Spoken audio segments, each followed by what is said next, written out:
The Louisiana forest, a place of unbounded opportunity in the early 20th century. At the railroad crossroads town of Alexandria on the Red River, a modest Midwest man arrived in the fall of 1923. He carried with him a big dream.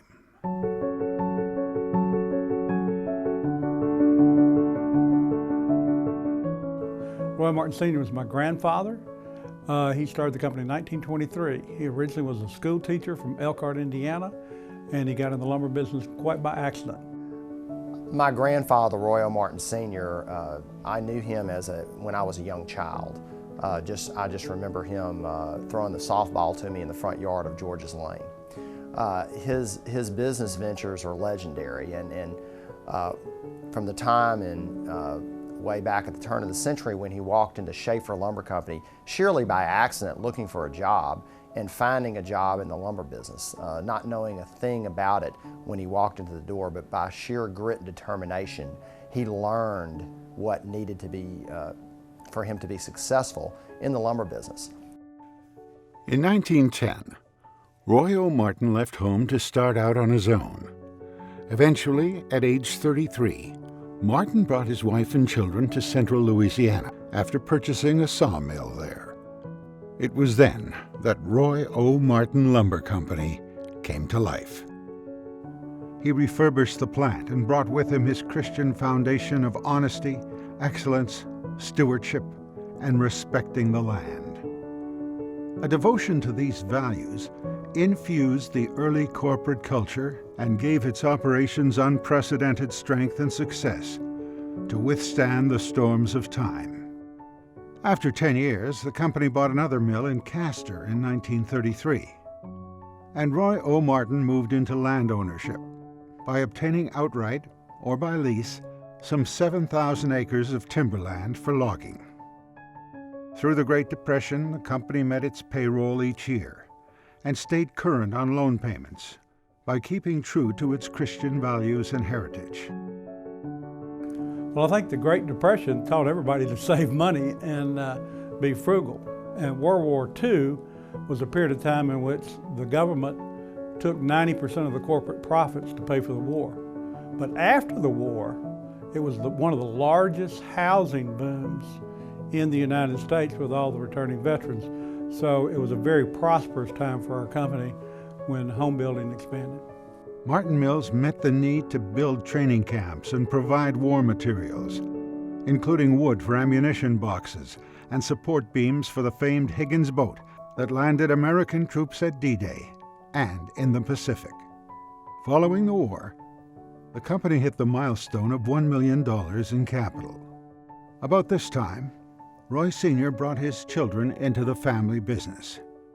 His eldest daughter, Mildred Virginia, grew up around the mill, and her engineering husband, Mark, was brought into the fold. The oldest son, Ellis, moved to Castor to run the mill, and the second son, Roy Jr., returning home from the war after serving in the Coast Guard, became superintendent at the Alexandria mill. Roy's third son, Norman, also returned from service in World War II and began work as a company forestry expert, where reforestation became a top priority. The youngest child, Esther, married and moved to Michigan, playing a more passive role in company operations. The 1950s brought increased demand for wood as part of the post-war housing boom. Although they would eventually be closed or sold in the 1980s due to market conditions, RoyOMartin ran 14 retail lumber yards over the decades. The company also developed suburban neighborhoods that brought to market even more homes for America's baby boom. In 1956, Roy Sr. purchased land and a treating plant from the Edenborn family. Martin Companies ran this facility, Colfax Treating Company, in Pineville until 2013, when a buyout offer was too good to refuse. In 1962, RoyOMartin Jr., at age 41, became president and CEO. After almost 40 years in the business, Roy Sr. retired and became the first board chairman. My father was very gregarious, which was something somewhat like Roy Sr., but Roy Sr. never involved himself in politics whatsoever. Dad was much different. He was probably the first face of RoyOMartin in the state of Louisiana. We were very under the radar for a long time. And he got involved with politics. He was appointed by Governor Treen to the Board of Commerce and Industry. He was very good at making those kind of relationships and great networker. He was also involved in many, many charities. Like his father, Roy Sr., my dad was on the board of Salvation Army for many, many years and did a lot for that. Louisiana Public Broadcasting, he was very involved with that as well. And he was a Louisiana legend in 2005, which was such a great honor, along with some of the other inductees there. In 1973, RoyOMartin Sr. passed away, and a corporate reorganization created RoyOMartin Industries. The next year, Ellis Martin's son, Jonathan Ellis Martin, age 26, began running the Castor Mill. Ellis then became president. Ellis Martin was my father. He was chairman of the company from 1960 till he retired in 2000. He was probably the most instrumental person in growing the company. He took us into the OSB business. He was a major player in many of the large land acquisitions, and really just was the patriarch of the family for a long, long time. Mr. Ellis was a frugal, competent, consistent, persistent individual who knew the important things to measure, knew the important things to ask. He was able to quite quickly cut through the fog and the mist and get to the heart of the matter. Very good at that. Mr. Ellis would come to the plant.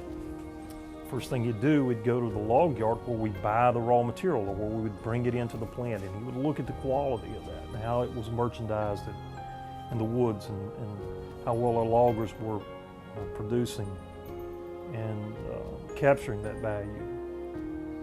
From there, he would go to the other end of the facility where we were what we call our waste stream, our residual stream, where we would chip the byproducts coming out of the manufacturing process. And he'd measure what amount of loss it was coming through the plant. So he knew that looking at the inputs and the waste stream, how well a job that plant was doing all in between. And that was an interesting study in business management. You don't get that in 101. You get that through the years of practice and the years of struggle and the hard times that he came from. I mean, Mr. Ellis has been in this business all his life, just like Roy and Johnny. He's been working in the mill since he was a young lad, and we got the benefit of that. 1981 brought a new reorganization, or rather a combination, Martco, an innovative partnership between all the major Martin companies. Oriented strand board, a consumer market wood-based building material, came in demand, and Martco invested in a multi-million-dollar construction project south of Alexandria at Lemoyne. RoyOMartin Jr.'s son, RoyOMartin III, began his work with the company at the Lemoyne OSB plant in 1982. Production began the next year, along with the construction of a hardwood sawmill on the same site. Both the Lemoyne OSB plant and sawmill would run for more than 2 decades before being closed and sold, respectively. In 1994, RoyOMartin began construction on an $80 million state-of-the-art plywood plant north of Alexandria. Building a plywood plant in 1996, when there had not been one built in 14 years previously, was one of those things that moved away from where the industrial trends were going. Who wanted to be in plywood? It was a dying business. OSB was taking more and more market share every single year. But we had the timber base that fit with the plywood industry very, very well. So we decided to build a plywood plant instead of a lumber mill in 1996. Well, in 2007 we expanded that again, and with the great logs that we have off company land and the ones we have been able to get off of vendor timber, we have been able to build the largest and sustain the largest plywood plant, we believe, in North America at over 500 million square feet per year. Romex World Trade Company, LLC, was created in October 1999 to house the sales department and diversify the sales and marketing activities. In 2003, Martin Companies, LLC came to life as a result of the mother of all mergers of family companies. So it became very apparent that our company in the 90s was very, very tax inefficient. We were paying a lot more income tax to the federal and state governments than we had to with our current structure. So after all of the mergers and the dust settled, what we had was a more simple company. We had Martin Companies owning RoyOMartin Lumber Company and Martin Timber Company, and it has all of the timberland and the investment in indigo minerals. Martco Limited Partnership, we converted it from a general partnership to a limited partnership in 2001. It has all of the manufacturing assets. Romex World Trade Company has all of the sales and out-of-state inventories and employs all of the salespeople and their support staff. And finally, Martin Investments Partnership has the excess corporate funds that we use in the manufacturing and timber and in indigo. My uncle, Otis Martin, always said that I would be the end of RoyOMartin Lumber Company, Inc., and he was absolutely right, because we liquidated it in 1999 into RoyOMartin Lumber Company Limited Partnership. So he was absolutely correct. I was the end of RoyOMartin Lumber Company, Inc. In March of 2006, Martin Companies acquired the newly built mill at Mexia, Alabama, Rocky Creek Lumber Company. Conceived and engineered with the concept of using southern yellow pine canterwood to manufacture small timbers, the annual production was improved by the Martin investment to exceed 100 million board feet annually. Then, in the boldest move since its founding, construction began in May 2005 on a $250 million OSB plant. The Lemoyne Hardwood OSB facility had outlived its usefulness, and in its place, one of the largest oriented strand board manufacturing facilities in North America was built in Oakdale, Louisiana. Covering 210 acres, this massive, technologically advanced mill is capable of producing a full range of OSB products. Over 700 million square feet per year. We have our OSB plant in Oakdale, Louisiana, we believe made more oriented strand board than anyone else in 2012. They're bigger plants, but they didn't run as many hours as we did. So we're very proud of that accomplishment, and that goes to the innovation and the dedication of our employees in Oakdale, Louisiana. They're world-class, best in the business. In marketing classes, they teach you to think globally but act locally, and it's no more present than if you walk through the aisles of Home Depot or Lowe's. We compete right here in our hometown against companies from Brazil, Chile, Russia, all over the world. We're competing right around the corner to sell a product that we make 40 miles down the road. Innovative mills demand innovative employee programs. In addition to standard benefits, a chaplain is available at all times for any personal needs, while a dedicated health clinic encourages holistic well-being. Well, we have an acronym we call RICHES, which stands for Respect, Integrity, Commitment, Honesty, Excellence, and Stewardship. And we see those at work every day. I tell people we have a long-term vision because we grow trees. And so we have a long-term vision both of our physical life and our spiritual life. And we see them at work every day with our chaplains program and just how the company is perceived as a Christian-based company. We think that helps our employees strengthen their careers for many years. They feel more secure in their positions because of their past accomplishments, and it gives them more of a foundation to be creative and to go into new things and to take risks. Now, this is truly a company where you can do whatever you want to do. However high you set your sights, this is a company that will give you that opportunity. There's no better place where any one of 1,200 employees can grow and develop and learn to be the chief operating officer of the company. From millions of dollars in funding of buildings and scholarships to donations and philanthropic causes, the Martin Foundation has greatly benefited individuals across the South. Martin Foundation was started in 1996 by my aunt, Lorraine Martin, and I to formalize our giving to the community.